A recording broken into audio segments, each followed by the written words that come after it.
We're on air again, and this is going to be episode number 21 on the Harley Wishbone frame build. In episode number 20, I just had cut apart the down tubes and extracted everything out of the neck and was trying to figure out exactly what was going on. And I've made some progress here, and I think I pretty much solved my problems. Two things in terms of the sidecar loops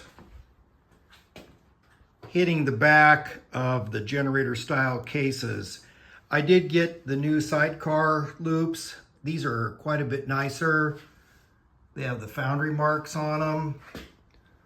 But the one thing that I noticed, the other ones that I cut off were just like a big blob. It had no definition or shape on the outside, and it's on this.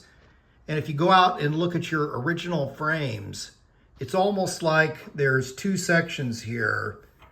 A piece that went this way, and then they had to make another piece that went that way. I'm sure when they made the pattern for that, that's kind of how they did that. In any case, these sidecar loops have much thinner wall section, so they don't stick out as much in the back, besides just looking better.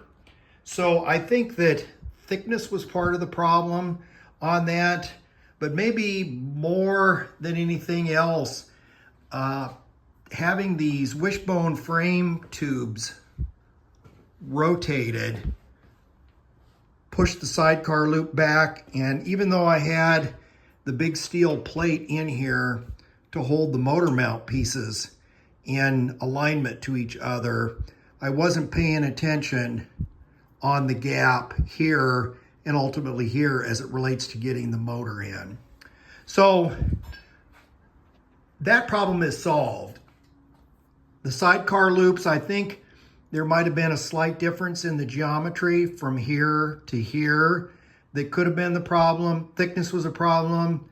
Doesn't matter, those things are gone. They're all cut up.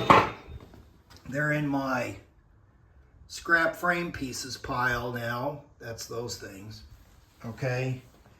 And then this is gonna line up.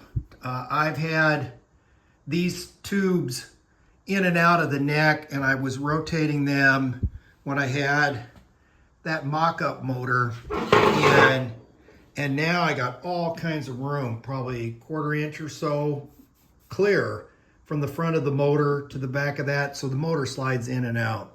So, moving on from that. The next thing to tackle was a problem that I wasn't sure how I was going to deal with in the other frame. Again, because I knew that these tubes had gotten welded in, and that little flat spot, these weren't in plane with each other, and they need to do that in order to get the pre-1954, 53 style horn blocks on here. So you can see the tubes have gotten shorter. What I found out was where this bend is on these reproduction tubes, it was way too long in the straight section, and it pushed the curve way up into the neck.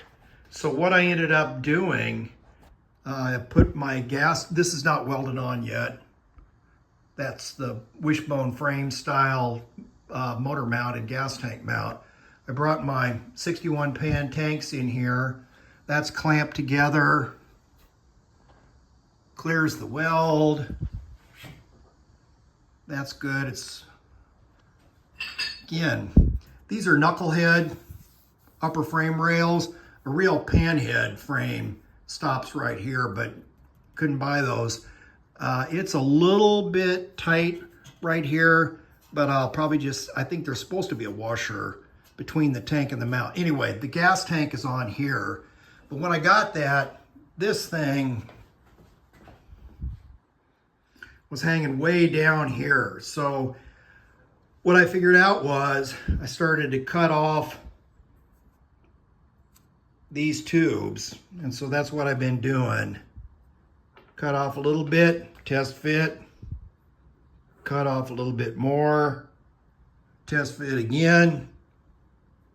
Cut off a little bit more. Voila. It's not a perfect fit, but it'll weld in there. So that thing's been tackled. So that's it for this video. The clearance problem has been solved. I know how to deal with the wishbone frame tubes. I'm going to be cutting up pieces of this tube to fit up in there. I'm going to have to do a splice, the usual hocus pocus. Nice heavy chamfer here, rosette welds either side. So that'll get that thing back together. Anyway, 2 steps backward, 1 step forward. Like, share, comment, subscribe if it entertains you. Thanks. Bye.